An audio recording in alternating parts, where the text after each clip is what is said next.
Comment construire une véritable liberté financière dans un monde incertain par Afro Budgeting Girl? Ce contenu est à titre informatif et basé sur mon expérience personnelle. Il ne constitue pas un conseil financier.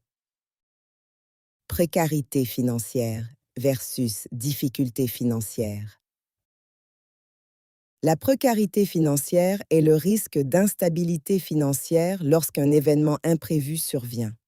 Cela signifie que vos finances ne sont pas suffisamment flexibles pour absorber des chocs tels que la perte d'un emploi, des frais médicaux, un voyage urgent ou des réparations importantes. Même les personnes qui disposent d'un revenu stable, d'économie ou d'investissement peuvent être vulnérables sur le plan financier si un seul événement vient perturber leur situation financière. Les difficultés financières surviennent lorsque cette vulnérabilité se transforme en véritable détresse financière.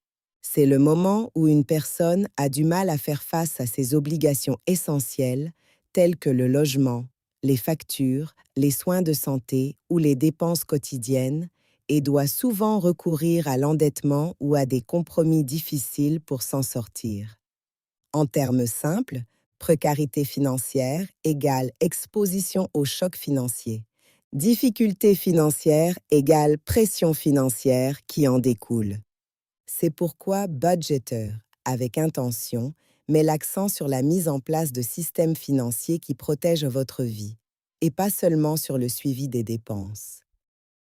Pourquoi la précarité financière augmente-t-elle dans le monde entier? La précarité financière n'est plus un phénomène isolé, c'est une réalité mondiale.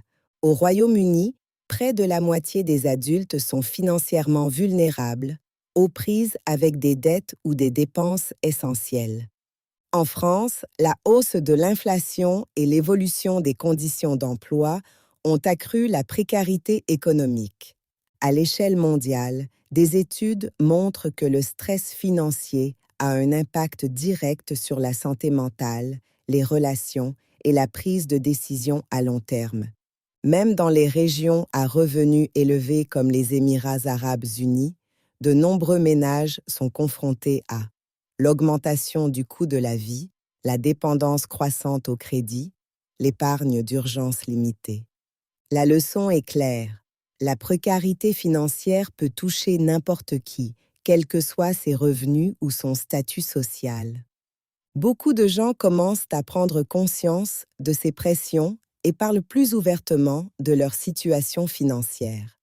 Sur les réseaux sociaux, les internautes posent des questions sincères sur le stress financier, l'instabilité et la manière de se relever après un revers. Pourquoi les difficultés financières ne sont-elles pas uniquement liées à la perte d'un emploi? Quand les gens pensent à l'instabilité financière, ils pensent souvent au chômage. Mais la véritable vulnérabilité est plus large.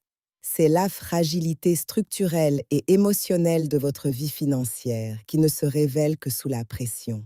Il peut se présenter comme suit: une rupture qui bouleverse votre plan financier, les fuites fiscales réduisent discrètement votre patrimoine, obligations familiales épuisant les économies, une crise sanitaire vous obligeant à interrompre votre travail ou votre activité professionnelle. Vous pouvez posséder des actifs, des assurances et des placements, tout en vous sentant vulnérable. La véritable émancipation ne vient pas seulement des revenus, elle vient de la prise de conscience, de la préparation et de la résilience émotionnelle. C'est aussi pourquoi la perte d'emploi n'est qu'une forme de précarité parmi d'autres, et non la seule. Mon histoire. Des Antilles françaises à la défense des intérêts financiers. J'ai appris cette leçon de première main. J'ai grandi dans les Antilles françaises, dans ce qui semblait être un foyer biparental stable. Mon père gagnait bien sa vie, mais ma mère se battait constamment pour maintenir l'équilibre de notre foyer. Ce n'est que des années plus tard que j'ai réalisé que nous vivions un contrôle et un déséquilibre financier. Une réalité qui touche plus de familles que nous ne le reconnaissons souvent.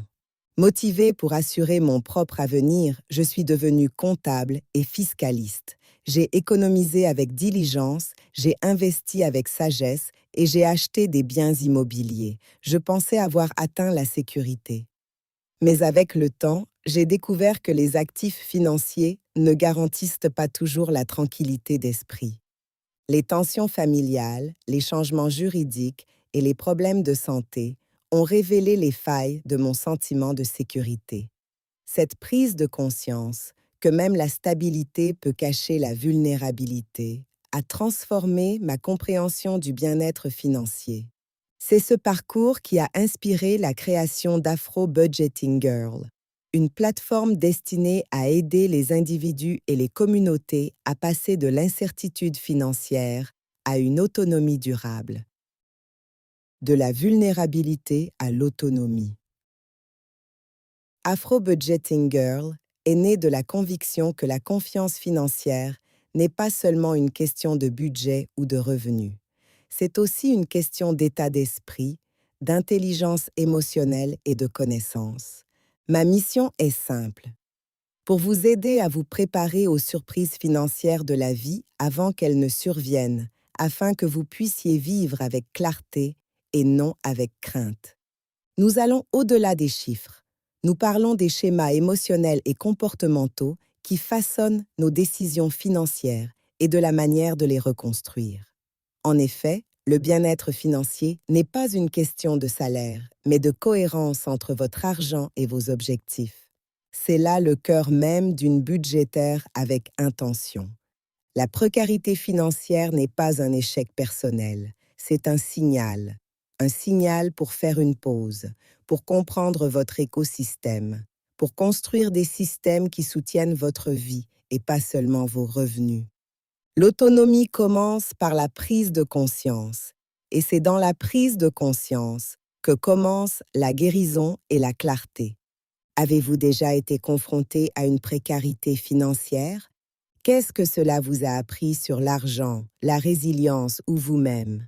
Si cela vous parle, explorez mes outils gratuits de budget, dont un suivi budgétaire et un guide pratique de 200 questions, sur mon site et abonnez-vous pour un accès anticipé à la masterclass budgétaire avec intention, car budgétiser ne concerne pas seulement l'argent, c'est gagner en clarté, en résilience et choisir la liberté plutôt que la peur.